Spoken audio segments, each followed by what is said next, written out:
ఇల్లు కట్టుకోలేని వాళ్ళు, స్థలం ఉన్నా కూడా ఇల్లు కట్టుకోలేని వాళ్ళు, ఇల్లు కొనుక్కోలేని వాళ్ళు, వంశపారంపర్యంగా ఇళ్ళు వచ్చినా సరే అవి నష్టపోయిన వాళ్ళు, సొంత ఇళ్ళు ఉన్నా సరే ఆ ఇంట్లో ఉండలేక అద్దె ఇంట్లో ఉంటున్న వాళ్ళు, వీళ్ళందరూ కూడా ప్రధానంగా భవన దోషం వల్ల ఈ సమస్యలు ఎదుర్కొంటూ ఉంటారు. మరి ఈ భవన దోషం పోవాలంటే ఏం చేయాలంటే పరిహార శాస్త్రంలో ఒక అద్భుతమైన పరిహారం చెప్పారు.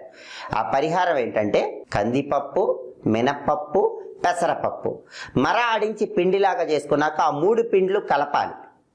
కలిపిన తర్వాత ఆ పిండ్ల మిశ్రమంలో నీళ్లు కలిపి 11 చిన్న చిన్న ఉండల్లాగా తయారు చేసుకోవాలి. ఆ 11 చిన్న చిన్న ఉండల మీద బెల్లం ముక్కలు ఉంచాలి. అలా బెల్లం ముక్కలు ఉంచిన తర్వాత ఆ 11 చిన్న చిన్న ఉండలు బుధవారం పూట గోవుకి ఆహారంగా తినిపించాలి. ఇలా చేస్తే భవన దోషం అనేది తొలగిపోతుంది.